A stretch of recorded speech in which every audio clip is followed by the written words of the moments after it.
സമൂഹ മാധ്യമങ്ങൾ സജീവമായപ്പോൾ കുട്ടികളുടെ ജീവിതത്തിൽ വലിയ തകർച്ച സംഭവിച്ചുവെന്ന് നമ്മൾ പറയാറുണ്ട്.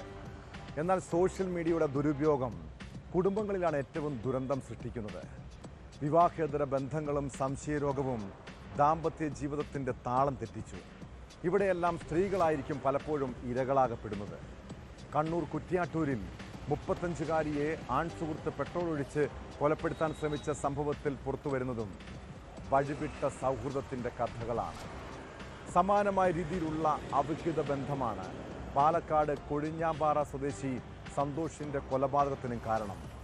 ഇതോടൊപ്പം സമൂഹ മാധ്യമങ്ങളിലടക്കം ഈ പകൽ ഏറെ ചർച്ച ചെയ്യപ്പെട്ട യുവ നേതാവിനെതിരായ നടിയുടെ വെളിപ്പെടുത്തലും ഏറെ ഗുരുതര സ്വഭാവമുള്ളതാണ്. മുൻപ് ആരോപണം നേരിട്ടപ്പോൾ പറഞ്ഞതുപോലെ ഇനിയും ഹൂ കെയേഴ്സ് എന്ന് പറഞ്ഞ് തടിയുരാൻ ആ നേതാവിന് കഴിയുമോ?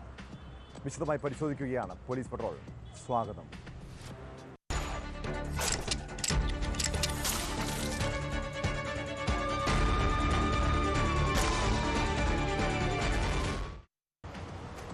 ആദ്യം സൗഹൃദം സ്ഥാപിച്ച് മെസ്സേജ് അയക്കും, പതിയെ പതിയെ അശ്ലീല സന്ദേശങ്ങൾ. കുറച്ച് അടുപ്പമായെന്ന് തോന്നിയാൽ സിനിമയ്ക്കും ഹോട്ടലിലേക്കും വിളിക്കും. കേരളത്തിലെ ഒരു പ്രമുഖ യുവ നേതാവിൻ്റെ സ്ത്രീകളോടുള്ള സമീപനമാണിത്. ഏതാനും ദിവസങ്ങൾക്ക് മുൻപ് സമൂഹ മാധ്യമങ്ങളിൽ ഏറെ ചർച്ചയായതാണ് ഈ നേതാവിൻ്റെ വഷളത്തരങ്ങൾ. അന്ന് ഹൂ കെയേഴ്സ് എന്ന് പറഞ്ഞ് തലയൂരിയെങ്കിലും ജനപ്രതിനിധി കൂടിയായ ഈ നേതാവിനെതിരെ പുതിയ ആരോപണം ഉയർന്നിരിക്കുന്നു. യുവ നേതാവിൽ നിന്ന് മോശം അനുഭവം ഉണ്ടായതായി യുവനടി റീനി ആൻ ജോർജാണ് വെളിപ്പെടുത്തൽ നടത്തിയത്. തനിക്ക് മാത്രമല്ല പല സ്ത്രീകൾക്കും സമാന അനുഭവമുണ്ടായി. ഇയാളെക്കുറിച്ച് പാർട്ടിയിലെ നേതാക്കളോട് പരാതി പറഞ്ഞെങ്കിലും നടപടിയൊന്നും സ്വീകരിച്ചില്ലെന്നും ആരോപണമുണ്ട്.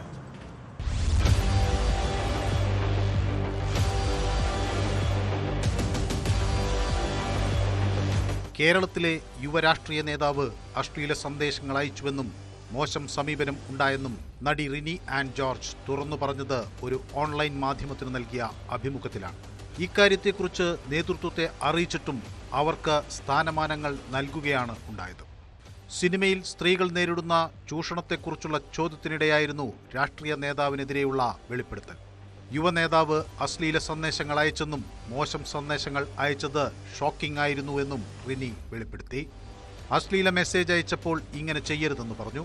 എനിക്ക് ആദ്യമായിട്ടുണ്ടായത് അശ്ലീല സന്ദേശങ്ങൾ അയക്കുക എന്നുള്ളതാണ്. മോശമായ സന്ദേശങ്ങൾ അയച്ചു. അതിനുശേഷം ഇങ്ങനെ ഹോട്ടലിലേക്ക് വരൂ, കാണാം എന്നുള്ള രീതിയിൽ പറഞ്ഞു. ഇതൊക്കെയാണ് മോശം സന്ദേശങ്ങൾ ഉണ്ടായി എന്നുള്ളതാണ് ഞാൻ നേരിട്ട പ്രധാനപ്പെട്ട ഒരു പ്രശ്നം. ഞാൻ നിരുത്സാഹപ്പെടുത്തി. ഞാൻ ചില സംഭാഷണങ്ങളിൽ ഞാൻ വല്ലാതെ ഫയർ ചെയ്തിട്ടുണ്ട്, ഒത്തിരി ഫയർ ചെയ്തിട്ടുണ്ട്. പിന്നെ എനിക്കിതിനകത്ത് താല്പര്യമില്ല എന്ന് പറഞ്ഞിട്ട് സൗഹൃദം, നല്ല മാന്യമായ ഒരു ഹെൽത്തി ഫ്രണ്ട്ഷിപ്പ് മാത്രമേ ഞാൻ പ്രിഫർ ചെയ്യുന്നുള്ളൂ എന്നുള്ള രീതിയിൽ പറഞ്ഞിട്ടുണ്ട്. പിന്നീട് ഞാൻ ഉപദേശിക്കുകയും ചെയ്തിട്ടുണ്ട്. ഒരു രാഷ്ട്രീയ നേതാവ് എന്നുള്ള നിലയിൽ താങ്കൾ ഇങ്ങനെയാണോ മുന്നോട്ട് പോകേണ്ടത് എന്നുള്ള ചില ഉപദേശങ്ങൾ ഞാൻ കൊടുത്തിട്ടുണ്ട്. സമീപകാലത്ത് സോഷ്യൽ മീഡിയയിൽ ഇതേ വ്യക്തിയെക്കുറിച്ച് ആരോപണം ഉയർന്നിരുന്നു. എന്നാൽ ഹൂ കെയേഴ്സ് എന്നായിരുന്നു അയാളുടെ ആറ്റിറ്റ്യൂഡ്. ആരും മുന്നോട്ട് വരാതിരിക്കുന്നത് കൊണ്ടാണ് താനിപ്പോൾ തുറന്നു പറഞ്ഞത്.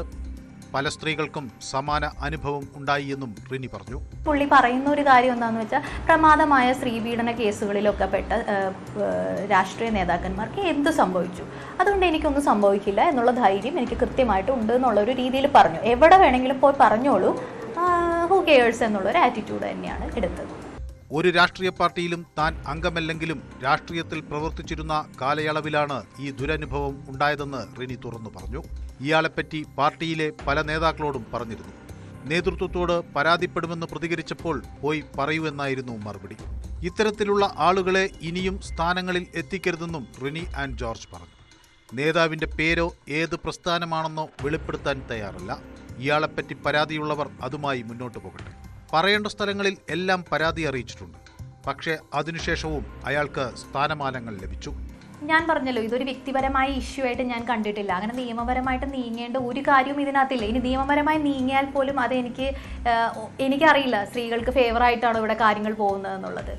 ഞാനിതാ പറഞ്ഞത്, ഞാൻ ഇതിനെക്കുറിച്ച് പറഞ്ഞത് ഈ പറയുന്ന വ്യക്തിക്കെതിരെ നിരന്തര ആരോപണങ്ങൾ വരുമ്പോൾ അതിൻ്റെ ശരി തെറ്റുകൾ മനസ്സിലാക്കി ആ പ്രസ്ഥാനവും നമ്മുടെ സമൂഹവും തീരുമാനങ്ങൾ എടുക്കണം. കൂടുതൽ പേർ ധൈര്യത്തോടെ മുന്നോട്ട് വരണം എന്ന് മാത്രമാണ്.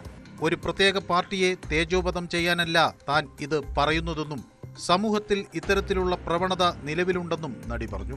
ഇയാളുടെ പ്രസ്ഥാനത്തിന് ധാർമ്മികതയുണ്ടെങ്കിൽ ഇനിയെങ്കിലും നിയന്ത്രിക്കണമെന്നും ഈ സംഭവത്തോടെ പല വിഗ്രഹങ്ങളും ഉടഞ്ഞുപോയെന്നും റിനി വ്യക്തമാക്കി. അടുത്തിടെ പുറത്തിറങ്ങിയ 916 കുഞ്ഞൂട്ടൻ എന്ന ചിത്രത്തിൽ ഗിന്നസ് പക്രുവിന്റെ നായികയായിരുന്നു റിനി.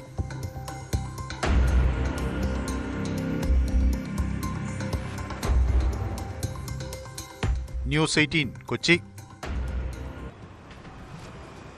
സമൂഹ മാധ്യമങ്ങളിലെ ചാറ്റുകളിൽ ഒരു കൗതുകത്തിന് തുടങ്ങിയ സൗഹൃദമാണ് പലരുടെയും ജീവിതം തന്നെ തകർക്കുന്നത്.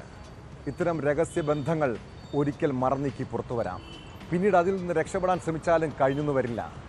ചിലപ്പോൾ അത് പ്രണയപ്രതികാരമായി മാറാനും കൊലപാതകത്തിൽ വരെയും കലാശിക്കാനും സാധ്യതയുണ്ട്. കണ്ണൂർ കുറ്റ്യാട്ടൂരിൽ 35-കാരിയെ ആൺസുഹൃത്ത് തീ കൊളുത്തി കൊലപ്പെടുത്താൻ ശ്രമിച്ചത് പ്രണയപ്പകയെന്ന് വിവരം. കുറ്റ്യാട്ടൂർ സ്വദേശിനി പ്രവീണയെ തീ കൊളുത്തിയ ശേഷം സുഹൃത്ത് ജിജേഷും ജീവനൊടുക്കാൻ ശ്രമിച്ചു. ഗുരുതരമായി പൊള്ളലേറ്റ 2 പേരും ആശുപത്രിയിൽ ചികിത്സയിലാണ്.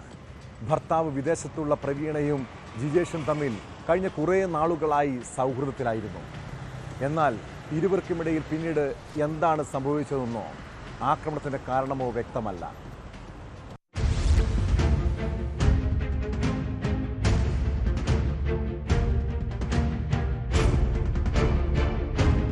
കുറ്റ്യാട്ടൂർ ഉരുവച്ചാൽ സ്വദേശിനി പ്രവീണയെയാണ് ഇരിക്കൂർ പെരുവളത്ത് സ്വദേശി ജിജേഷ് പെട്രോൾ ഒഴിച്ച് തീ കൊളുത്തി കൊല്ലാൻ ശ്രമിച്ചത്. മയ്യിൽ പോലീസ് സ്റ്റേഷൻ പരിധിയിലായിരുന്നു സംഭവം. പ്രവീണയുടെ വീട്ടിലെത്തിയ ജിജേഷ് പെട്രോൾ ഒഴിച്ച് തീ കൊളുത്തുകയായിരുന്നു. ഇതിനിടെ ഇയാൾക്കും പൊള്ളലേറ്റു. യുവതിയുടെ നിലവിളി കേട്ട് അയൽവാസികളും നാട്ടുകാരും ഓടിയെത്തിയാണ് ഇരുവരെയും കണ്ണൂർ മെഡിക്കൽ കോളേജ് ആശുപത്രിയിൽ എത്തിച്ചത്. പ്രവീണയുടെ നില അതീവ ഗുരുതരമാണ്.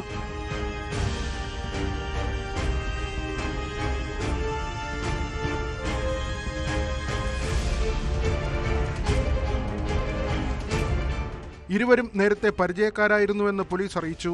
എന്നാൽ ജിജേഷ് തീ കൊളുത്തി കൊല്ലാൻ ശ്രമിച്ചതിന്റെ പിന്നിലുള്ള കാരണം വ്യക്തമല്ല. പ്രവീണയെ തീ കൊളുത്തിയ ശേഷം ജിജേഷ് സ്വയം ജീവനെടുക്കാൻ ശ്രമിക്കുകയായിരുന്നുവെന്നും സൂചനയുണ്ട്. കണ്ണൂർ ACP പ്രദീപന്റെ നേതൃത്വത്തിൽ അന്വേഷണ സംഘം വീട്ടിലെത്തി തെളിവെടുത്തു. പോലീസ് അയൽവാസികളിൽ നിന്നും നാട്ടുകാരിൽ നിന്നും മൊഴി രേഖപ്പെടുത്തിയിട്ടുണ്ട്.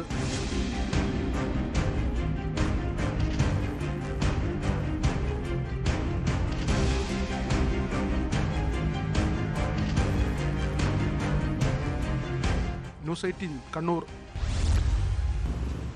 വിവാഹേതര ബന്ധങ്ങൾ പല ദാമ്പത്യ ജീവിതങ്ങളും തകർത്തിട്ടുണ്ട്. എന്നാൽ ഇത്തരം സൗഹൃദങ്ങൾ 2 വ്യക്തികളെ മാത്രമായിരിക്കില്ല ബാധിക്കുക. 2 കുടുംബങ്ങളിലെയും പ്രശ്നങ്ങൾക്ക് കാരണമാകാം. ഒടുവിൽ ആത്മഹത്യയും കൊലപാതകവും വരെ സംഭവിക്കാം. പാലക്കാട് കൊഴിഞ്ഞാമ്പാറയിൽ യുവാവിനെ കൊലപ്പെടുത്തിയതിന് പിന്നിലും വഴിവിട്ട സൗഹൃദമാണ്. കൊഴിഞ്ഞാമ്പാറ സ്വദേശി സന്തോഷിനെ ചൊവ്വാഴ്ച രാത്രിയാണ് വീട്ടിൽ കൊല്ലപ്പെട്ട നിലയിൽ കണ്ടെത്തിയത്. കേസിൽ അയൽവാസിയായ ആറുച്ചാമിയെ പോലീസ് അറസ്റ്റ് ചെയ്തു. ഇയാളുടെ ഭാര്യയും സന്തോഷമായുള്ള സൗഹൃദം ചോദ്യം ചെയ്ത് മർദ്ദിച്ചതാണ് കൊലപാതകത്തിൽ കലാശിച്ചതെന്നാണ് പോലീസിന്റെ പ്രാഥമിക നിഗമനം.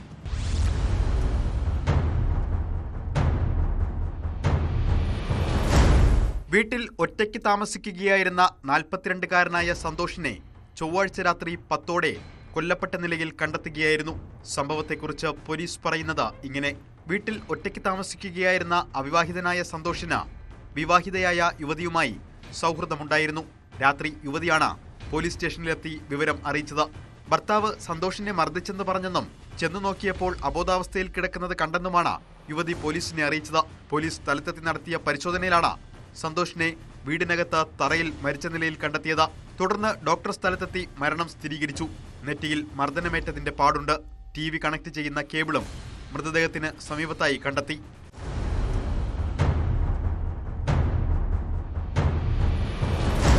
യുവതിയുടെ ഭർത്താവ് മുങ്കിൽമട സ്വദേശി ആറുച്ചാമിയെ പോലീസ് കസ്റ്റഡിയിലെടുത്തു. ഇയാളെ ചോദ്യം ചെയ്തു വരികയാണ്. ചിറ്റൂർ DYSP BA കൃഷ്ണദാസിന്റെ നേതൃത്വത്തിൽ പോലീസ് സ്ഥലത്ത് പരിശോധന നടത്തി. സംഭവത്തിൽ അന്വേഷണം ഊർജിതമാക്കിയതായി പോലീസ് അറിയിച്ചു.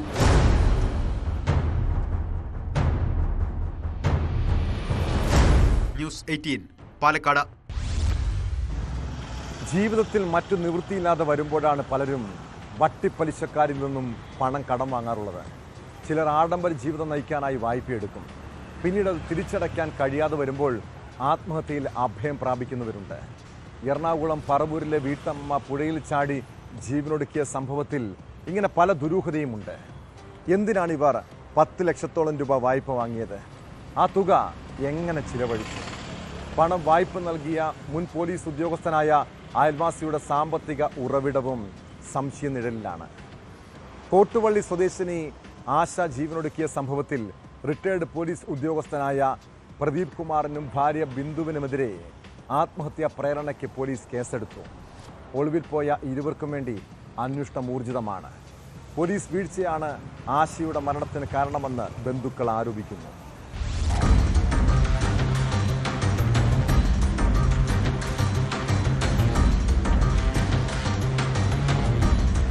ആശയുടെ ആത്മഹത്യാക്കുറിപ്പിൽ അയൽവാസിയായ റിട്ടയർഡ് പോലീസ് ഉദ്യോഗസ്ഥന്റെ ഭാര്യ ബിന്ദുവിൽ നിന്നും 10 ലക്ഷം രൂപ കടം വാങ്ങിയെന്നും ഇത് തിരിച്ചു നൽകിയിട്ടും പലിശയും പലിശയ്ക്കുമേൽ പലിശയും ചോദിച്ച് ഭീഷണിപ്പെടുത്തിയെന്നും പറയുന്നു. പോലീസ് സ്റ്റേഷനിലും വീട്ടിലും നടന്ന ഭീഷണിപ്പെടുത്തലിന്റെ ദൃശ്യങ്ങളും പുറത്തുവന്നു. ഇതിന്റെ അടിസ്ഥാനത്തിലാണ് പറവൂർ പോലീസ് പ്രദീപ് കുമാറിനും ബിന്ദുവിനുമെതിരെ ആത്മഹത്യാ പ്രേരണ കുറ്റം ചുമത്തിയത്.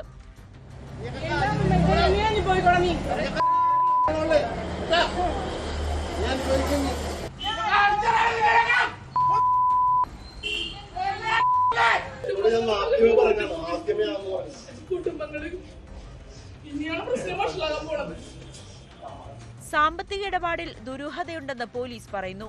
ലഭിച്ച പണം ആശ എങ്ങനെ വിനിയോഗിച്ചു എന്നും അന്വേഷിക്കുന്നുണ്ട്. പരാതി നൽകിയിട്ടും പോലീസ് നടപടിയെടുത്തില്ലെന്ന് കുടുംബം ആരോപിച്ചു. വീണ്ടും ഭീഷണിപ്പെടുത്തി എന്ന് വെച്ച് കഴിഞ്ഞാൽ ഇയാള് പോലീസ് റിട്ടയർഡ് ഡ്രൈവറാണ്, അവിടെ വർക്ക് ചെയ്തിരുന്ന ആളാണെന്ന് എനിക്ക് തോന്നുന്നു. അപ്പൊ അവിടെ വെച്ചും അയാൾക്കൊരു കുഞ്ഞ് ഫ്രീഡം ഉണ്ടായിരുന്നു നമുക്ക് ഒരു ഇതുണ്ട്. അപ്പൊ പോലീസിന്റെ ഭാഗത്തും വീഴ്ച ഉണ്ടെന്ന് തന്നെ പറയേണ്ടതായിട്ട് വരും. വേണ്ട രീതിയിൽ കൈകാര്യം ചെയ്തിട്ടില്ല എന്ന് വെച്ച് കഴിഞ്ഞാൽ കുറച്ചും കൂടി ശക്തമായിട്ട് ഇടപെട്ടിരുന്നെങ്കിൽ ആൾക്ക് ഇങ്ങനത്തെ ഒരു ഇത് പറ്റില്ലായിരുന്നു എന്നുള്ളതാണ് എനിക്ക് പറയാനുള്ളത്. പ്രശ്നം ഉണ്ടായിരുന്നില്ല. അതിനുശേഷം ഈ മറ്റവരിൽ നിന്നുണ്ടായ പ്രകോപനം, ഭീഷണി ഇതിന് ശേഷം ഉണ്ടായിട്ടുണ്ടാവുള്ളൂ. ഇവിടെ വന്നും വലിയ പ്രശ്നം ഉണ്ടാക്കിയിരുന്നല്ലേ? ഇവിടെ ഈ ഈ കഴിഞ്ഞ ദിവസം വന്ന് വലിയ പ്രശ്നം ഉണ്ടാക്കിയിട്ടുണ്ട്. എല്ലാവരും എന്നെ പറ്റിച്ച് ചേച്ചി എല്ലാവരും എന്ന് പറഞ്ഞാൽ കരഞ്ഞതവളും പാവമായിരുന്നു, എല്ലാവർക്കും ഉപകാരിയായിരുന്നു. 10 ലക്ഷം രൂപയാണ് എടുത്തത്. അതിൽ കൊടുത്തു 3 ഇരട്ടിയോളം കൊടുത്തുപോയി. എന്നിട്ടും വീണ്ടും അവർ ചോദിച്ചു വരികയാണ്. 2018 വരാപ്പുഴ ഉരുട്ടിക്കൊല കേസുമായി ബന്ധപ്പെട്ട് കൈക്കൂലി വാങ്ങിയ കേസിലെ പ്രതിയാണ് പ്രദീപ്. അന്ന് പോലീസ് മർദ്ദനത്തിൽ കൊല്ലപ്പെട്ട ശ്രീജിത്തിന്റെ ബന്ധുക്കളോട് പോലീസ് ഡ്രൈവറായിരുന്ന പ്രദീപ് കൈക്കൂലി ചോദിച്ചതും ക്രൈംബ്രാഞ്ച് അന്വേഷണത്തിൽ നടപടി നേരിട്ടതുമാണ്. ആശയുടെ മൃതദേഹം പോസ്റ്റ്മോർട്ടത്തിന് ശേഷം ബന്ധുക്കൾക്ക് വിട്ടുകൊടുത്തു. കേസ് മുനമ്പം ഡിവൈഎസ്പിയുടെ നേതൃത്വത്തിൽ പ്രത്യേക സംഘം അന്വേഷിക്കും.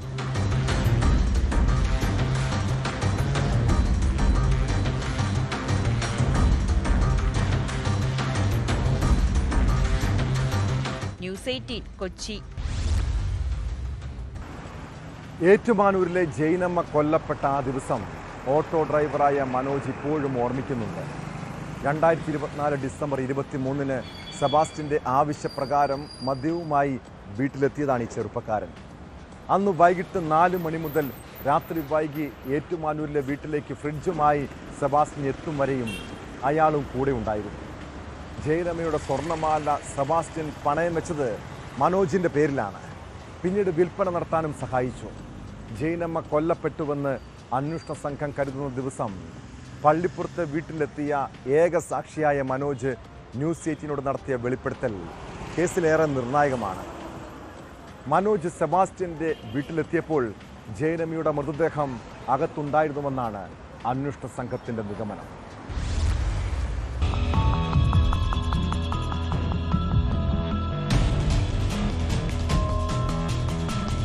ജൈനമ്മ കൊലക്കേസിലെ ഏറ്റവും നിർണായകമായ വെളിപ്പെടുത്തലാണ് നമുക്ക് ഇപ്പോൾ ലഭ്യമായിട്ടുള്ളത്. ഡേറ്റ് ഒക്കെ പറഞ്ഞു വെച്ചിട്ടുണ്ട്. ഏത് ഡേറ്റ്? ഡിസംബറിൽ തന്നെയാണോ? ഡിസംബർ 23-ാം തീയതി ചെയ്യുന്നത്. എപ്പോഴാണ് ചെയ്യുന്നത്? ഇയാൾ എന്ത് വിളിച്ചു പറയട്ടെ?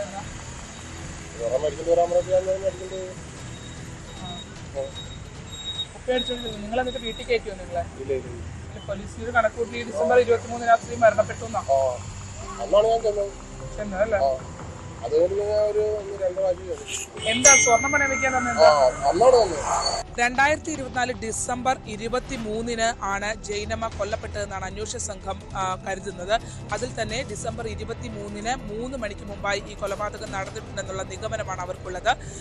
അതിനുശേഷം ആ കൊലപാതകത്തിന് ശേഷം ആ വീട്ടിലെത്തിയിട്ടുള്ള ഏക വ്യക്തി കൂടിയാണ് മനോജ് എന്നുള്ളതാണ്.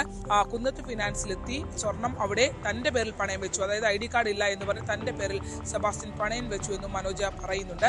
ഈ ഡിസംബർ 23 സ്വർണം പണയം വെച്ച ശേഷം ആ തുകയുമായി പോയത് ചേർത്തല നഗരത്തിനകത്തെ ഗൃഹോപകരണങ്ങൾ വിൽക്കുന്ന ഒരു കടയിലാണ്. അവിടെ നിന്നും ഫ്രിഡ്ജ് ഉൾപ്പെടെയുള്ള സാധനങ്ങൾ വാങ്ങി എന്നുള്ളത് മനോജ് പറയുന്നു. തുടർന്ന് ഏറ്റുമാനൂരിലെ വീട്ടിലേക്ക് സെബാസ്റ്റ്യനെ എത്തിച്ചതും മനോജാണ്. എത്ര പവൻ സ്വർണം വെച്ചു?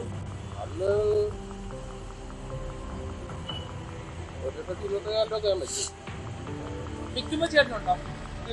വിൽക്കുമ്പോഴും അത്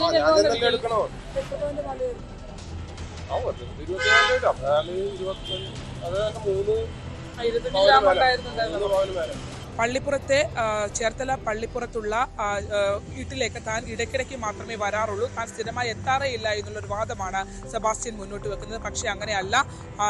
ഈ ചേർത്തല നഗരത്തിനകത്ത് തന്നെയുള്ള ഇരുമ്പ് പാലത്തിന് സമീപത്തെ ഓട്ടോ സ്റ്റാൻഡിൻ്റെ അവിടെ സ്ഥിര സാന്നിധ്യമാണ് സെബാസ്റ്റ്യൻ എന്ന് മനോജ് പറയുന്നുണ്ട്. ആരോഗ്യസ്ഥിതി വളരെ മോശമായ ഒരാളെന്ന രീതിയിലാണ് തങ്ങളുടെ മുന്നിലേക്ക് വരാറുള്ളത്, വീട്ടിൽ പോകാറുണ്ട്, വീട്ടിൽ സ്ഥിരമായി എത്തുന്ന ആളാണ്. ഇത്രയും ആരോഗ്യസ്ഥിതി മോശമായ ഒരാളിൽ നിന്നും ഇങ്ങനെ ഒരു ക്രൂരമായ സംഭവങ്ങൾ നടന്നു എന്ന് വിശ്വസിക്കാൻ പോലും ആകുന്നില്ല എന്നും മനോജ് വ്യക്തമാക്കുന്നു. ഇയാൾ എവിടെയെങ്കിലും സംശയം തോന്നിയിട്ടുണ്ടോ ഇയാളുടെ കാര്യങ്ങൾ?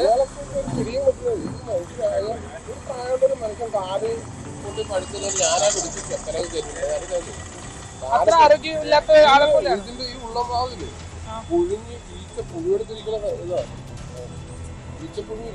അതൊക്കെ തുറന്നിരിക്കണോ?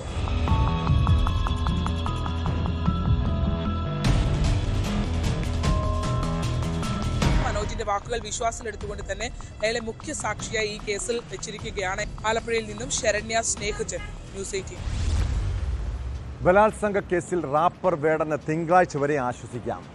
കൂടുതൽ പെൺകുട്ടികൾ വേടനെതിരെ പരാതി നൽകിയിട്ടുണ്ടെന്നും തനിക്കും വേറെയും തെളിവുകൾ ഹാജരാക്കാനുണ്ടെന്നും ഇര ഹൈക്കോടതിയെ ബോധിപ്പിച്ചു. ഇതിന്റെ അടിസ്ഥാനത്തിൽ തിങ്കളാഴ്ച വരെയും പരാതിക്കാരിയായ പെൺകുട്ടിക്ക് കോടതി അവസരം നൽകി. അന്നുവരെയും വേടനെ അറസ്റ്റ് ചെയ്യരുതെന്നും കോടതി വ്യക്തമാക്കിയിട്ടുണ്ട്.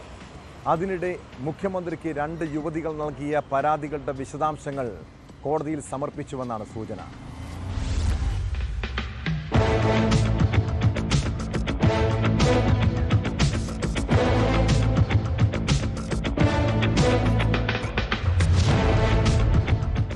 വിവാഹ വാഗ്ദാനം നൽകി പീഡിപ്പിച്ചു എന്ന യുവതിയുടെ പരാതിയിൽ റാപ്പർ വേടന്റെ മുൻകൂർ ജാമ്യാപേക്ഷയിലാണ് ഹൈക്കോടതി നടപടി. വിവാഹം കഴിക്കുമെന്ന് വാഗ്ദാനം നൽകിയതിന് നിരവധി തെളിവുകളുണ്ടെന്ന് പരാതിക്കാരി കോടതിയിൽ പറഞ്ഞു. എന്നാൽ വിവാഹ വാഗ്ദാനം നൽകിയതുകൊണ്ട് മാത്രം കുറ്റകൃത്യം നിലനിൽക്കണമെന്നില്ലെന്ന് കോടതി വ്യക്തമാക്കി. 2 പെൺകുട്ടികൾ വേറെ പരാതി നൽകിയിട്ടുണ്ടെന്നും അത് പ്രോസിക്യൂഷൻ മറച്ചുവെക്കുകയാണെന്നും യുവതി കോടതിയെ അറിയിച്ചു. മറ്റു പെൺകുട്ടികളെയും വിവാഹ വാഗ്ദാനം നൽകിയാണോ പീഡിപ്പിച്ചതെന്ന് പരിശോധിക്കണമെന്നും ഇവർ ആവശ്യപ്പെട്ടു. വേടനെതിരെ നിരവധി മീറ്റു ആരോപണങ്ങളുണ്ടെന്നും ആ സമയത്ത് സമൂഹമാധ്യമങ്ങളിൽ വേടൻ ക്ഷമാപണം നടത്തിയെന്നും പരാതിക്കാരി ഹൈക്കോടതിയിൽ ചൂണ്ടിക്കാട്ടി.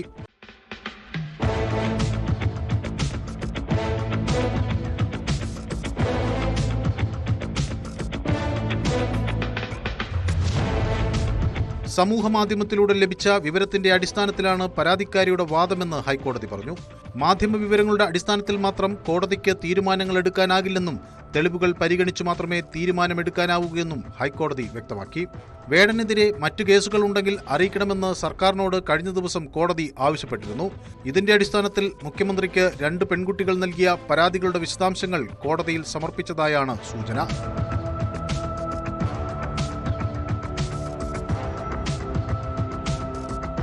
ന്യൂസ് 18 കൊച്ചി. ഗോവിന്ദചാമിയെപ്പോലെ ഒരു കൊടും കുറ്റവാളിയാണ് കുടക് സ്വദേശി സൽമാൻ. കൊച്ചുകുട്ടികളെയും യുവതികളെയും ലൈംഗികമായി ചൂഷണം ചെയ്യും. കളവും പിടിച്ചുപറിയുമാണ് പ്രധാന പണി. കാസർഗോഡ് പടന്നക്കാട് 10 വയസ്സുകാരിയെ തട്ടിക്കൊണ്ടുപോയി ലൈംഗികമായി പീഡിപ്പിച്ച കേസിൽ പിടിയിലായപ്പോഴാണ് സൽമാനെക്കുറിച്ച് നമ്മൾ ആദ്യമായി കേട്ടത്. പുലർച്ചെ വീട്ടിൽ അതിക്രമിച്ചു കയറി പെൺകുട്ടിയെ ലൈംഗികമായി പീഡിപ്പിക്കുകയും സ്വർണം കവരുകയും ചെയ്ത പ്രതിക്ക് കടുത്ത ശിക്ഷ തന്നെ ഉറപ്പാക്കണം. അയാൾ ഒരിക്കലും വെളിച്ചം കാണാൻ അനുവദിക്കരുത്. പെൺകുട്ടിയെ പീഡിപ്പിച്ച കേസിൽ 1 വർഷത്തിന് ശേഷം കേസിൽ വിധി വരികയാണ്. ഹോസ്ദുർഗ് ഫാസ്റ്റ് ട്രാക്ക് സെഷൻസ് കോടതി ശനിയാഴ്ച വിധി പ്രസ്താവന നടത്തും.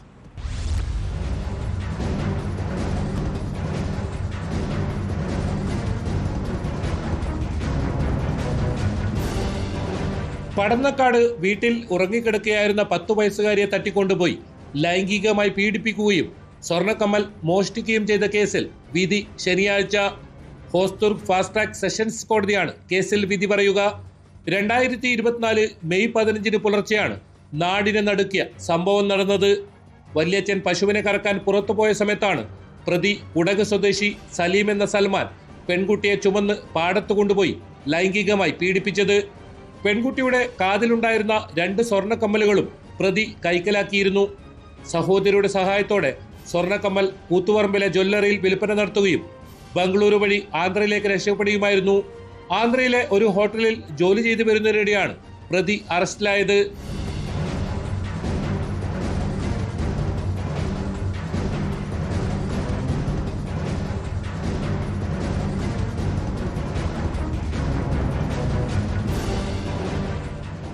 കേസിൽ 60 സാക്ഷികളെ ഫാസ്റ്റ് ട്രാക്ക് സെഷൻസ് കോടതി വിസ്തരിച്ചു. ശാസ്ത്രീയ തെളിവുകളടക്കം 117 രേഖകൾ അന്വേഷണ സംഘം കോടതിയിൽ ഹാജരാക്കിയിരുന്നു. ഹോസ്ദുർഗ് പോലീസ് ഇൻസ്പെക്ടറായിരുന്ന MP ആസാദ് 300 പേജുള്ള കുറ്റപത്രമാണ് കോടതിയിൽ സമർപ്പിച്ചത്. 39 ദിവസങ്ങൾക്കകമാണ് കോടതിയിൽ കുറ്റപത്രം സമർപ്പിച്ചതെന്ന പ്രത്യേകതയും ഈ കേസിനുണ്ട്. മോഷ്ടിച്ച കുട്ടിയുടെ കമ്മൽ വിൽക്കാൻ സഹായിച്ച സഹോദരി സുബൈബ കേസിൽ 2ാം പ്രതിയാണ്. സ്വന്തമായി അഭിഭാഷകനെ നിയോഗിക്കാത്തതിനാൽ ലീഗൽ അഡ്വൈസറി നിയോഗിച്ച അഭിഭാഷകനാണ് പ്രതിക്ക് വേണ്ടി ഹാജരാകുന്നത്. കേസിലെ മുഖ്യ സാക്ഷികളിൽ ഒരാളായ കുട്ടിയുടെ മാതാവിനെയും കോടതി വിസ്തരിച്ചിരുന്നു. അടച്ചിട്ട കോടതി മുറിയിലായിരുന്നു കുട്ടിയുടെ വിചാരണ നടപടികൾ പൂർത്തിയാക്കിയത്. 2022 ബന്ധുവായ പെൺകുട്ടിയെ തട്ടിക്കൊണ്ടുപോയി ആദൂർ വനത്തിനുള്ളിൽ പീഡിപ്പിച്ച കേസിൽ മറ്റൊരു വിചാരണ കൂടി പ്രതി നേരിടുന്നുണ്ട്.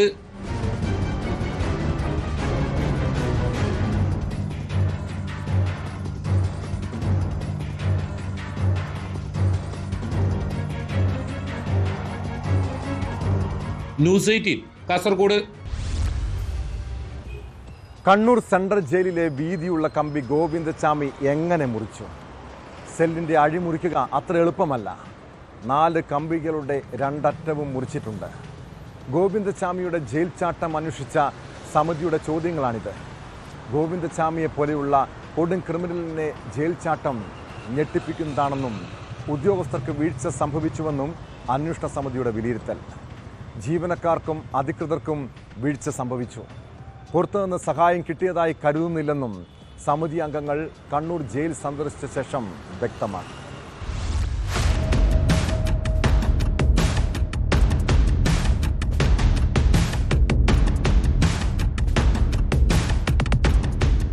പോലീസ് കണ്ടെടുത്ത ആയുധം ഉപയോഗിച്ച് ഗോവിന്ദച്ചാമിക്ക് ജയിലിന്റെ അഴിമുറിക്കുക എളുപ്പമല്ലെന്ന് അന്വേഷണ സമിതി അംഗം retired justice CN Ramachandran Nair പറഞ്ഞു. സെല്ലിന്റെ കമ്പി മുറിക്കാൻ ഉപയോഗിച്ച ആയുധത്തിൽ അവ്യക്തതയുണ്ട്. 4 കമ്പികളുടെ 2 അറ്റവും മുറിച്ചിട്ടുണ്ട്. ഇത്രയും ബലമുള്ള കമ്പി എത്ര ശ്രമിച്ചാലും ഒരു ചെറിയ ഉപകരണം കൊണ്ട് മുറിച്ചു മാറ്റാൻ സാധിക്കില്ല. ദിവസങ്ങളെടുത്ത് കമ്പികൾ മുറിച്ചു മാറ്റിയത് എന്തുകൊണ്ട് ഉദ്യോഗസ്ഥരുടെ ശ്രദ്ധയിൽപ്പെട്ടില്ല? ഉദ്യോഗസ്ഥർക്ക് വീഴ്ച സംഭവിച്ചതായും അദ്ദേഹം പറഞ്ഞു. ദിവസങ്ങളെടുത്ത് ഒരു ജയിലിൻ്റെ ഖനം കൂടിയ ഇരുമ്പഴി അറക്കണമെങ്കിൽ അതിനുള്ള ഒരു വീഴ്ച തീർച്ചയായിട്ടും സംഭവിച്ചിട്ടുണ്ട്. അങ്ങനെ ഒരു ടൂള് അയക്ക് കിട്ടാനും ആ ടൂൾ അയാൾ ഉപയോഗിക്കാനും അതുപയോഗിച്ച് ബ്രേക്ക് ചെയ്യാനും സെല്ല് ബ്രേക്ക് ചെയ്യാനും സാധിച്ചത് ഒരിക്കലും ഒരു സാഹചര്യം ഉണ്ടാകരുത് അഞ്ഞൂർ ജയിലിൽ. നാളുകൊണ്ടാണ് ആയിരിക്കും അയാളത് ചെയ്തത്. ഒരു ദിവസം കൊണ്ടൊന്നും ചെയ്യാവുന്ന ജോലിയല്ല കൈകൊണ്ട്. അല്ലെ ഇലക്ട്രിക് കട്ടർ വേണം അത് പെട്ടെന്ന് റിമൂവ് ചെയ്യണമെങ്കിൽ. അങ്ങനെ 4 കമ്പിയുടെ 8 വശം മുറിച്ചിട്ടുണ്ട്. അതായത് 8 കമ്പി മുറിച്ച പോലെയാണ്. ആ 8 കമ്പി മുറിക്കണമെങ്കിൽ ദിവസങ്ങളെടുത്ത് കാണും. ഹാൻഡ് ഓപ്പറേറ്റഡ് ആയിട്ടുള്ള എന്ത് കട്ടർ ഉപയോഗിച്ചാലും അത്ര തിക്ക് കമ്പികളാണ്. അന്വേഷണ സമിതിയിൽ അംഗമായ മുൻ പോലീസ് മേധാവി ജേക്കബ് പുന്നൂസും ജയിൽ സന്ദർശനത്തിന് എത്തിയിരുന്നു. 1.5 ഇഞ്ചോളം കനമുള്ള ഒരു കമ്പി ഒരു ചെറിയ 8 സ്ഥലത്ത് മുറിച്ചിട്ടുണ്ട്. അപ്പോൾ അത് എങ്ങനെ ഒരാൾക്ക് അത് മുറിക്കാൻ സാധിച്ചു എന്നുള്ളത് അദ്ദേഹം രാവിലെ പറഞ്ഞത് അത്ഭുതകരമെന്നുള്ള വാക്കാണ് ചോദിച്ചത്. അങ്ങനെ ഒരു സംഗതി അവിടെ നടന്നിട്ടുണ്ട്. അപ്പോൾ അതുമായിട്ട് ബന്ധപ്പെട്ടൊരു വീഴ്ച ഉണ്ടായിട്ടുണ്ട്. ആ വീഴ്ച ആരാണ് ചെയ്തതെന്ന് കണ്ടുപിടിച്ചതിൻ്റെ ഉത്തരവാദിത്വം ഞങ്ങൾക്കില്ല.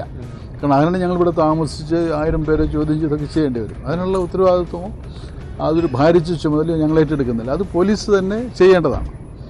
പക്ഷേ അവിടെ ഒരു ഡെഫിനറ്റായിട്ട് ഒരു നല്ല ശക്തിയുള്ള ഒരു പ്രത്യേക തരത്തിലുള്ള ഒരു ഉപകരണം ഉപയോഗിച്ച് എന്തോ അത് ചെയ്തിട്ടുണ്ട്. ഗോവിന്ദച്ചാമി ജയിൽ ചാടിയ രീതി അന്വേഷണ സമിതി വിശദമായി പരിശോധിച്ചു.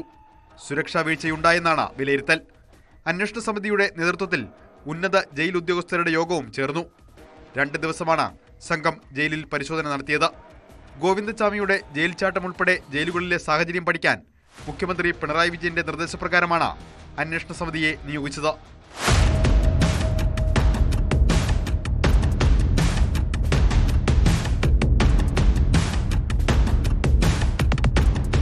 ന്യൂസ് 18 കണ്ണൂർ. മതവിശ്വാസങ്ങളുടെ പേരിൽ സ്ത്രീകളെ അടിച്ചമർത്തുകയും അവരെ വേട്ടയാടുകയും ചെയ്യുന്നവരുണ്ട്. രാജ്യത്ത് നിരോധനം ഏർപ്പെടുത്തിയിട്ടും മുത്തലാഖ് ചൊല്ലി ഇപ്പോഴും ദാമ്പത്യ ബന്ധം വേർപ്പെടുത്തുന്നവരെ കാണാം. ഇത്തരം മതനിയമങ്ങളുടെ അടിസ്ഥാനത്തിൽ സ്വന്തം കുടുംബജീവിതം പോലും ബലികഴിക്കപ്പെടേണ്ടി വരുന്ന യുവതികളുടെ അവസ്ഥ അങ്ങേയറ്റം ദയനീയമാണ്. കാസർഗോഡ് ദേലമ്പാടി സ്വദേശിനിയായ യുവതിയെ മതപ്രഭാഷകനായ ഭർത്താവാണ് മുത്തലാഖ് ചൊല്ലിയത്. സംഭവത്തിൽ കർണാടക ഈശ്വരമംഗലം സ്വദേശി ഇബ്രാഹിം ബാദുഷയ്ക്കെതിരെ ആദൂർ പോലീസ് കേസെടുത്തു. സ്ത്രീധനം ആവശ്യപ്പെട്ട് നിരന്തരം മർദ്ദിച്ചതായും ഗർഭിണിയായിരിക്കുമ്പോഴും ക്രൂരത നേരിട്ടതായും യുവതിയുടെ പരാതിയിൽ പറയുന്നു.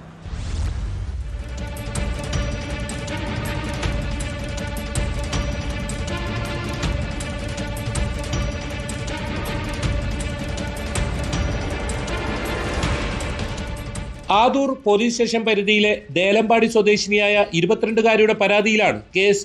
സ്ത്രീധനം ആവശ്യപ്പെട്ട് നിരന്തരം മർദ്ദിച്ചെന്നും തുടർന്ന് മുത്തലാഖ് ചൊല്ലി വിവാഹമോചനം നടത്തിയെന്നുമാണ് പരാതി.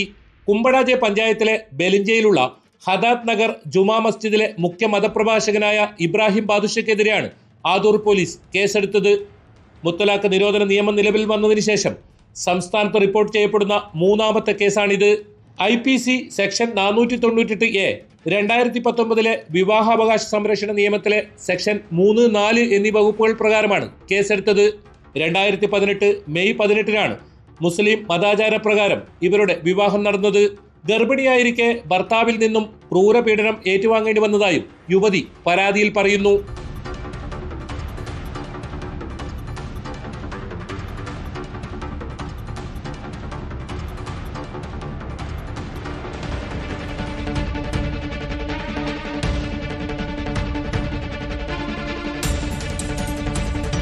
ഒന്നര വർഷം മുൻപാണ് യുവതിയുടെ പിതാവ് ഹൃദയാഘാതം മൂലം മരിച്ചത്. മുത്തലാഖ് ചൊല്ലുന്നതുവരെ വിവരം പുറത്തു പറഞ്ഞിരുന്നില്ലെന്നും യുവതി പറയുന്നു. കൊല്ലുമെന്ന് ഭീഷണിപ്പെടുത്തിയതോടെയാണ് 2 വയസ്സുള്ള മകളെയും കൊണ്ട് സ്വന്തം വീട്ടിലേക്ക് രക്ഷപ്പെട്ടത്. ഹോസ്ദുർഗ് പോലീസ് സ്റ്റേഷൻ പരിധിയിലെ കല്ലൂരാബി സ്വദേശിനിയായ യുവതിയെ വാട്സാപ്പിലൂടെ മുത്തലാഖ് ചൊല്ലിയതിന് നേരത്തെ ഭർത്താവിനെതിരെ പോലീസ് കേസെടുത്തിരുന്നു. മുത്തലാഖ് നിരോധന നിയമം നിലവിൽ വന്നതിന് ശേഷം സംസ്ഥാനത്ത് ആദ്യം രജിസ്റ്റർ ചെയ്യുന്ന കേസായിരുന്നു അത്.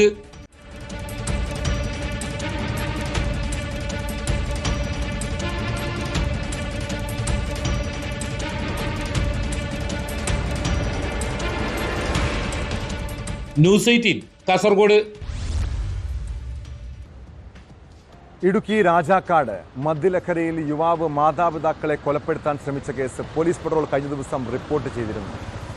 മകന്റെ ആക്രമണത്തിൽ രാജാക്കാട് സ്വദേശി മധുവിനും ഭാര്യയ്ക്കും ഗുരുതരമായി പരിക്കേറ്റതാണ്. മദ്യത്തിൻ്റെ കെട്ടിറങ്ങിയപ്പോഴാണ് താൻ കാണിച്ച ക്രൂരതയെക്കുറിച്ച് അയാൾ തിരിച്ചറിഞ്ഞത്. എന്നാൽ അപ്പോഴേക്കും അച്ഛൻ്റെ മരണവും സംഭവിച്ചു. മകന്റെ മർദ്ദനമേറ്റ് ചികിത്സയിലിരിക്കെയാണ് മധു മരിച്ചത്. മകൻ സുധീഷ് മരക്കൊമ്പ് ഉപയോഗിച്ച് നടത്തിയ ആക്രമണത്തിൽ മധുവിൻ്റെ തലയ്ക്കും ആന്തരിക അവയവങ്ങൾക്കും ക്ഷതമേറ്റിരുന്നു. സുധീഷ് അമ്മയെ മർദ്ദിച്ചത് ചോദ്യം ചെയ്തതോടെയാണ് അച്ഛനെയും ആക്രമിച്ചത്.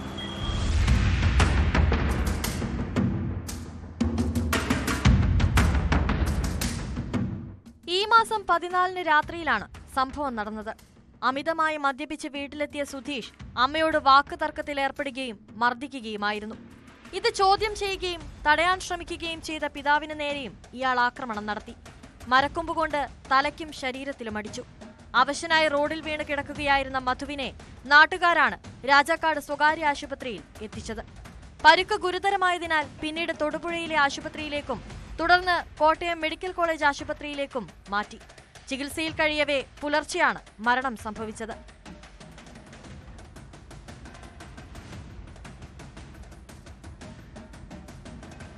മർദ്ദനത്തെ തുടർന്നുണ്ടായ ആന്തരിക രക്തസ്രാവമാണ് മരണത്തിലേക്ക് നയിച്ചത്.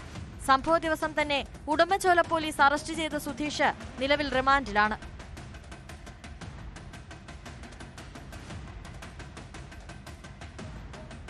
ന്യൂസ് 18 ഇടുക്കി.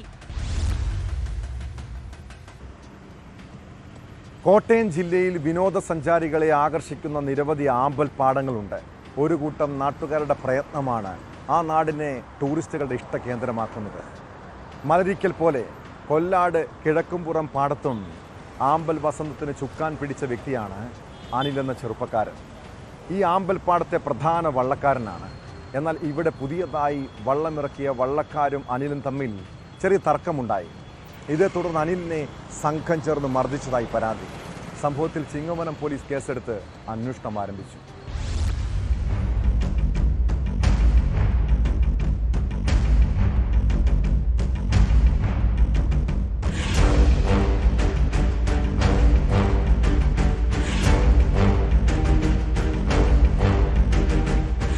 കോട്ടയം മണിപ്പുഴയിലെ ഓവർബ്രിഡ്ജിൽ വെച്ചാണ് സംഭവം. വാഹനം ഓടിച്ചു വരികയായിരുന്ന അനിലിനെ സംഘം ചേർന്ന് മർദ്ദിച്ചു എന്നാണ് പരാതി. ആമ്പൽ വസന്തവുമായി ബന്ധപ്പെട്ട തർക്കങ്ങളാണ് അക്രമത്തിൽ കലാശിച്ചത് എന്നാണ് സൂചന. അവർ എന്നെ അസഭ്യം പറഞ്ഞുകൊണ്ട് നിനക്ക് മാത്രമേ ആമ്പൽ വസന്തം നടത്താൻ പറ്റുള്ളൂ, വഞ്ചി സവാരി നടത്താൻ പറ്റുള്ളൂ, മറ്റാർക്കും കൂടെ നടത്താൻ മേലേടെന്ന് ചോദിച്ചപ്പോൾ എന്നെ അന്യായമായ അസഭ്യം അതിനകത്തൂടെ പറയാൻ പറ്റത്തില്ല. അത് പറഞ്ഞുകൊണ്ട് എന്നെ പടപട അടിക്കുകയായിരുന്നു. 59-60 വയസ്സുള്ള ഒരാളാണ് ഞാൻ. എൻ്റെ ഇത്ര മൃഗീയമായ രീതിയിൽ ഞാനൊരു കോമ്പറ്റീഷനും ആരോടും പോകുന്നില്ല. ആര് എന്തുകൊണ്ടിട്ടാലും വള്ളം കൊണ്ടിട്ട് അമ്പലവസന്തം കാണിച്ചാലും അതിന് ഞാൻ എതിരല്ല. ഞാൻ ഇതുവരെ അതിനെ സംബന്ധിച്ചൊരു അഭിപ്രായ വ്യത്യാസം പോലും ഇതുവരെ ഉണ്ടായിട്ടില്ല. എന്തിനാണ് എന്നെ ഇത്ര ഭീകരമായി മർദ്ദിച്ചതെന്ന് എനിക്കറിയില്ല. കഴിഞ്ഞ 10 വർഷത്തിലധികമായി അനിലാണ് കിഴക്കുപുറം പാടശേഖരത്ത് വള്ളമിറക്കിയിരുന്നത്. ഈ വർഷം സമീപവാസികളായ പുതിയ ആളുകൾ വള്ളവുമായി എത്തി. അക്രമത്തിന് പിന്നിൽ ഇവരാണെന്ന പരാതി ഉയർന്നതോടെ ചിങ്ങവനം പോലീസ് അന്വേഷണം തുടങ്ങി. നിയമപരമായി നിയമത്തിൻ്റെ മുന്നിലൂടെ നിയമപരമായ നടപടിയിലേക്ക് ഞാൻ ആശുപത്രി പോവുകയും അവിടെ ചികിത്സ തേടുകയും ചെയ്തു. ഇപ്പോൾ എൻ്റെ പുറത്തിന് ഈ ഒരു സൈഡ് മുഴുവൻ നീര, ചതവ്. 2 ദിവസമായി ഉറങ്ങിയിട്ട് കൈയുടെ തോളിന് ഈ ചതവുള്ളതുകൊണ്ടാണ് ഇങ്ങനെ ബാഗിട്ടിരിക്കുന്നത്. അക്രമത്തിന് പിന്നാലെ അനിലിനെ കോട്ടയം ജില്ലാ ആശുപത്രിയിൽ പ്രവേശിപ്പിച്ചു. ശരീരത്തിന്റെ പിൻഭാഗത്ത് കാര്യമായി മർദ്ദനമേറ്റു എന്ന് പരിശോധനയിൽ കണ്ടെത്തിയിരുന്നു.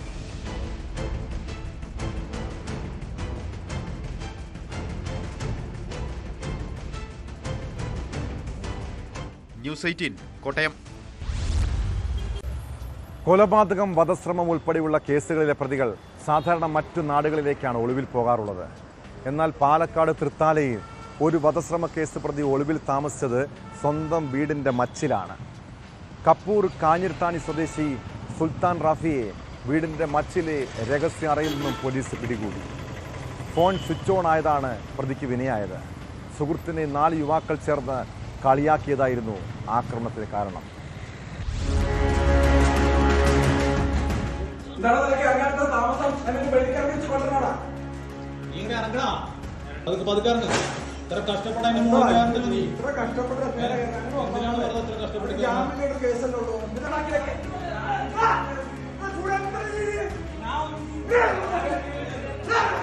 കപ്പൂർ കാഞ്ഞിരത്താണി സ്വദേശി സുൽത്താൻ റാഫിയാണ് തൃത്താല പോലീസിന്റെ പിടിയിലായത്. ഈ മാസം 4-ന് ഞാങ്ങാട്ടിരിയിൽ യുവാക്കളെ മർദ്ദിച്ച സംഭവത്തിൽ വധശ്രമത്തിന് സുൽത്താൻ റാഫിക്കെതിരെ പോലീസ് കേസെടുത്തിരുന്നു. എന്നാൽ ആക്രമണത്തിന് പിന്നാലെ ഒളിവിൽ പോയ ഇയാളെ കണ്ടെത്താൻ കഴിഞ്ഞിരുന്നില്ല. കഴിഞ്ഞ ദിവസം വീടിന് സമീപത്ത് റാഫിയുടെ മൊബൈൽ ഫോൺ ഓണായത് പോലീസ് കണ്ടെത്തി. ഇയാൾ ഇടയ്ക്ക് വീട്ടിൽ വന്ന് പോകാറുണ്ടെന്ന് പോലീസിന് വിവരം ലഭിച്ചിരുന്നു. തുടർന്ന് വീട് വളഞ്ഞു നടത്തിയ പരിശോധനയിലാണ് ചുമരിനോട് ചേർന്നുള്ള അലമാരയിൽ നിന്നും വീടിന്റെ മച്ചിലുള്ള രഹസ്യ അറയിലേക്ക് വഴി കണ്ടെത്തിയത്. ഇതോടെ മച്ചിന് മുകളിൽ ഒളിച്ചിരിക്കുകയായിരുന്ന സുൽത്താൻ റാഫിയെ police പിടികൂടുകയായിരുന്നു.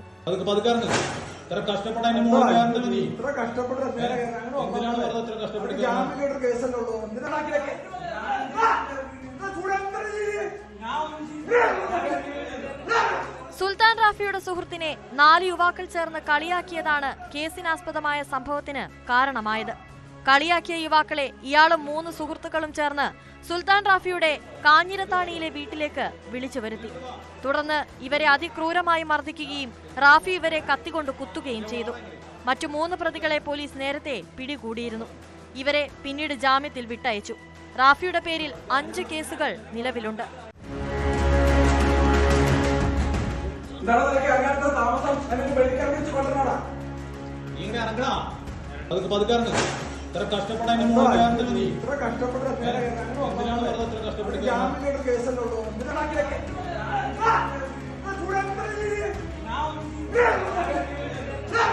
News 18 Pattambi.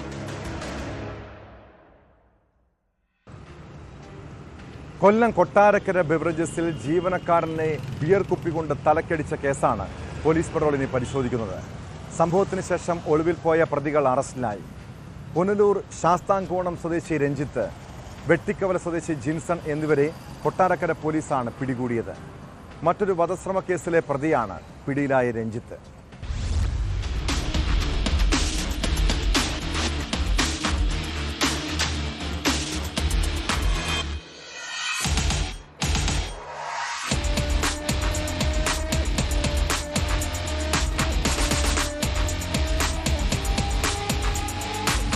Kottarakkara beverages വിൽപ്പനശാലയിൽ കഴിഞ്ഞ ഞായറാഴ്ചയായിരുന്നു കേസിനാസ്പദമായ സംഭവം.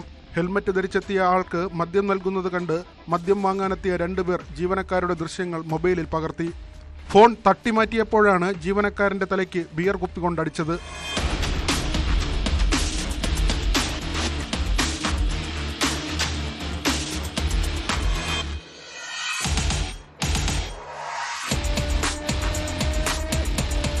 തലയ്ക്ക് പരിക്കേറ്റ ജീവനക്കാരൻ ബേസിൽ കൊട്ടാരക്കര താലൂക്ക് ആശുപത്രിയിൽ ചികിത്സ തേടി. സംഭവ സ്ഥലത്തുനിന്ന് പ്രതികളെ ജീവനക്കാർ ചേർന്ന് പിടികൂടിയെങ്കിലും ഇവർ രക്ഷപ്പെട്ടു. തുടർന്ന് പോലീസ് അന്വേഷണം ആരംഭിച്ചെങ്കിലും ആദ്യം കണ്ടെത്താനായിരുന്നില്ല. ഊർജിതമായ അന്വേഷണത്തിനൊടുവിലാണ് പ്രതികളായ പുനലൂർ ശാസ്താംകോണം സ്വദേശി രഞ്ജിത്ത്, വെട്ടിക്കവല സ്വദേശി ജിൻസൺ എന്നിവരെ പിടികൂടിയത്. വൈദ്യപരിശോധനയ്ക്ക് ശേഷം കോടതിയിൽ ഹാജരാക്കിയ 2 പ്രതികളെയും റിമാൻഡ് ചെയ്തു. ജിൻസൺ മുമ്പ് പ്രവാസിയായിരുന്നു. രഞ്ജിത്ത് മുൻപ് വധശ്രമ കേസിലെ പ്രതിയാണെന്നും പോലീസ് പറഞ്ഞു.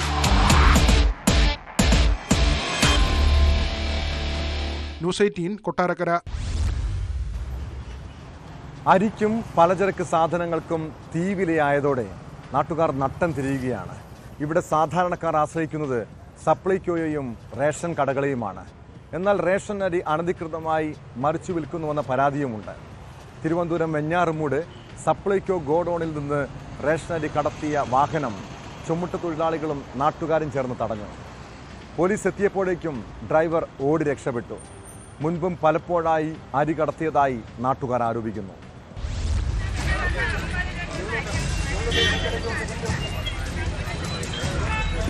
നാൽപ്പത്തിരണ്ട് ചാക്ക് അരിയാണ് വെഞ്ഞാറമ്മൂട് മാർക്കറ്റിന് സമീപം പ്രവർത്തിക്കുന്ന സപ്ലൈകോയുടെ ഗോഡൌണിൽ നിന്ന് കടത്താൻ ശ്രമിച്ചത്. 3 ദിവസമായി ഇവിടെ അരി സപ്ലൈ ഉണ്ടായിരുന്നില്ല. എന്നാൽ ഇന്ന് വന്ന 1 ലോഡ് അരി യൂണിയൻകാർ ഇറക്കി വയ്ക്കുകയും മറ്റൊരു ലോഡ് എടുക്കാൻ ത്രിവേണി സ്റ്റോറിലേക്ക് പോവുകയും ചെയ്തു. അപ്പോഴാണ് ഒരു വാഹനം ഗോഡൌണിനകത്ത് കയറി അരിച്ചാക്കുകളുമായി പുറത്തേക്കിറങ്ങുന്നത് തൊഴിലാളികളുടെ ശ്രദ്ധയിൽപ്പെട്ടത്. വാഹനം അവർ തടഞ്ഞപ്പോൾ ഡ്രൈവർ ഓടി രക്ഷപ്പെട്ടു. നാട്ടുകാരാണ് വിവരം പോലീസിനെ അറിയിച്ചത്. ഞാൻ ഇവിടെ വന്ന് ഈ കടയുടെ മുമ്പ് നിന്ന് ഒരു ചായ കുടിച്ചുകൊണ്ട് നിന്നപ്പോൾ അവിടെ ഷട്ടർ പോയത്തേം താക്കുകയും ചെയ്യുന്നു. സാറന്മാർ മാത്രമേ ഉള്ളൂ. കുറച്ച് കഴിഞ്ഞപ്പോഴത്തേക്ക് ഇവിടെ അല്ലാത്ത ഒരു വണ്ടി ഇവിടെ നിന്ന് ഇറങ്ങിപ്പോകുന്നു.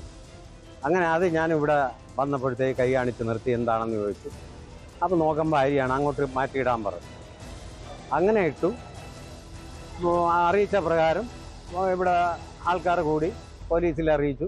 ഇവിടെ പോലീസ് വന്നു. മുമ്പും പലപ്പോഴായി അരി കടത്തിയിട്ടുണ്ടെന്ന് നാട്ടുകാർ ആരോപിക്കുന്നു. സംഭവത്തിൽ ഗോഡൌണിലെ ഉദ്യോഗസ്ഥർക്ക് പങ്കുണ്ടെന്നും ആരോപണമുണ്ട്. യൂണിയൻകാർ പോലും പറയുന്നത് ഇത് പലതവണ അവർ അട്ടിയിട്ട് ചാക്ക് അടുക്കുന്നത് തിരിച്ചു വരുമ്പോൾ അതുപോലെ കാണുന്നില്ല, അതിൽ നിന്ന് ഇങ്ങനെ കുറവ് വരുന്നു. ഇന്നിപ്പം പിടി കിട്ടിയത് അവരില്ലാത്ത സമയത്ത് അവർ വേറെ ഇവിടെ ഇറക്കാൻ പോയ സമയത്താണ് ഇവർ ഇവിടെ വന്ന് കയറ്റുന്നത്. സ്ഥിരമായിട്ട് ഇവിടെ ഇരിക്കുന്നവർ അറിഞ്ഞുകൊണ്ടാണ് ഇതിൻ്റെ ചാർജ് നടത്തുന്നവർ അറിഞ്ഞുകൊണ്ടാണ് ഇത് ചെയ്തുകൊണ്ടിരിക്കുന്നത്. സ്ഥിരം നടന്നുകൊണ്ടിരിക്കുന്ന കേസാണ്. പോലീസ് എത്തി വാഹനം കസ്റ്റഡിയിലെടുത്ത് അന്വേഷണം ആരംഭിച്ചു.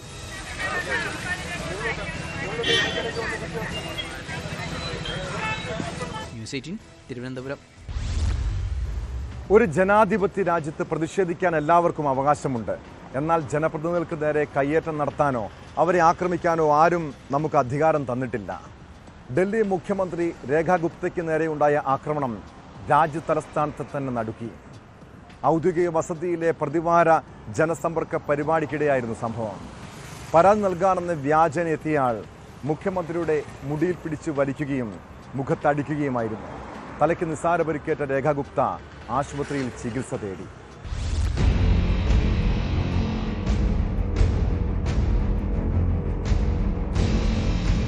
എല്ലാ ബുധനാഴ്ചയും ഡൽഹി മുഖ്യമന്ത്രി രേഖാ ഗുപ്ത ഔദ്യോഗിക വസതിയിൽ വെച്ച് നടത്താറുള്ള ജനസമ്പർക്ക പരിപാടിക്കിടെയായിരുന്നു അപ്രതീക്ഷിത ആക്രമണം.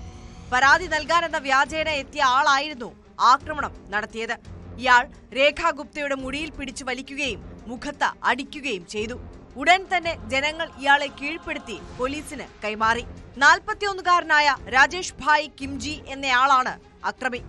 ഗുജറാത്തിലെ രാജ്കോട്ട് സ്വദേശിയായ ഇയാളെ പോലീസ് ചോദ്യം ചെയ്ത് വരികയാണ്. അതേസമയം ഇയാൾ മൃഗസ്നേഹിയാണെന്നും തെരുവു നായ്ക്കളെ മുഴുവൻ ഷെൽട്ടറുകളിലേക്ക് മാറ്റാനുള്ള നടപടിയിൽ പ്രതിഷേധം രേഖപ്പെടുത്താനാണ് ഡൽഹിയിലേക്ക് എത്തിയതെന്നും രാകേഷിന്റെ അമ്മ പറഞ്ഞു.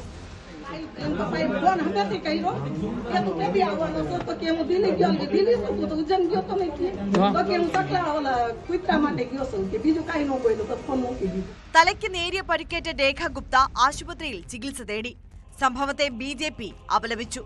മുഖ്യമന്ത്രി ആരോഗ്യവതിയാണെന്നും ആശങ്കപ്പെടേണ്ട സാഹചര്യമില്ലെന്നും ഡൽഹി BJP अध्यक्ष वीरेंद्र सचदेवा व्यक्तमाकी. मुख्यमंत्री की हालत अभी स्थिर है, डॉक्टर्स उनको देख चुके हैं. सदमा जरूर लगा है जिससे उनको थोड़ी चिंता हुई है, लेकिन हमने मुख्यमंत्री से मैं मिलकर आया हूँ और उस बहन को मजबूत महिला है, वो जानती हैं कि उनकी कमिटमेंट दिल्ली के लिए है और उन्होंने इस बात को स्वीकार किया है कि मैं अपने रोजमर्रा के कामों से नहीं रुकूंगी. ദൗർഭാഗ്യകരമായ സംഭവമാണ് നടന്നതെന്ന് ഡൽഹി കോൺഗ്രസ് പറഞ്ഞു. അതേസമയം മുഖ്യമന്ത്രി പോലും ഡൽഹിയിൽ സുരക്ഷിതയല്ലെങ്കിൽ സാധാരണക്കാരായ സ്ത്രീകളുടെ അവസ്ഥ എന്താകുമെന്ന് സംസ്ഥാനത്തെ കോൺഗ്രസ് അധ്യക്ഷൻ ദേവേന്ദ്ര യാദവ് ചോദിച്ചു. സംഭവം ആഭ്യന്തര വകുപ്പിന് ഗുരുതര വീഴ്ചയാണെന്നും അമിത്ഷാ മറുപടി പറയണമെന്നും കോൺഗ്രസ് നേതാവ് ഉദിത് രാജ് കുറ്റപ്പെടുത്തി. അക്രമത്തെ അപലപിച്ച മുൻ ഡൽഹി മുഖ്യമന്ത്രിയും ആം ആദ്മി പാർട്ടി നേതാവുമായ അതിഷി ജനാധിപത്യത്തിൽ അക്രമത്തിന് സ്ഥാനമില്ലെന്ന് എക്സിൽ കുറിച്ചു.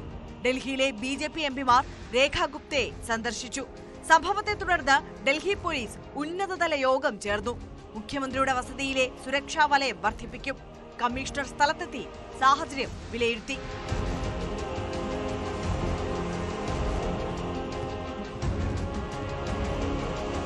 News desk, news 18. കുറ്റകൃത്യങ്ങളുടെ മറ്റു ചില വാർത്തകൾ ചുരുക്കത്തിൽ. കോതമംഗലത്ത് 23-കാരി ആത്മഹത്യ ചെയ്ത കേസിൽ പോലീസ് കസ്റ്റഡിയിൽ വാങ്ങിയ റമീസിനെ കോതമംഗലത്തെ സ്വകാര്യ ലോഡ്ജിലെത്തിച്ച് തെളിവെടുത്തു. കസ്റ്റഡി കാലാവധി അവസാനിച്ചതോടെ കോടതിയിൽ ഹാജരാക്കിയ പ്രതി വീണ്ടും റിമാൻഡിൽ. പ്രസ് സ്റ്റിക്കർ ഒട്ടിച്ച വാഹനത്തിൽ ലഹരിമരുന്ന് കടത്തിക്കൊണ്ടുവന്ന വിദ്യാർത്ഥികൾ തിരുവനന്തപുരത്ത് പിടിയിൽ. കാരോട് കഴക്കൂട്ടം ബൈപ്പാസിൽ പിടിയിലായത് പെരുമാതുറ സ്വദേശി മുഹമ്മദ് മുഹ്സിൻ, തിരുനെൽവേലി സ്വദേശികളായ ആന്റണി നവൂൺ, കെവിൻ ഡേവിഡ് എന്നിവർ. കൊല്ലം കരുനാഗപ്പള്ളിയിൽ MDMAയും കഞ്ചാവുമായി യുവാവ് പിടിയിൽ. തഴവ സ്വദേശി അനന്തുവിൽ നിന്ന് പിടിച്ചത് 13 ഗ്രാമോളം MDMAയും 380 ഗ്രാം കഞ്ചാവും. ഓണം സ്പെഷ്യൽ ഡ്രൈവിനോടനുബന്ധിച്ച് തൊടുപുഴയിൽ എക്സൈസ് നടത്തിയ പരിശോധനയിൽ കഞ്ചാവുമായി 2 പേർ പിടിയിൽ.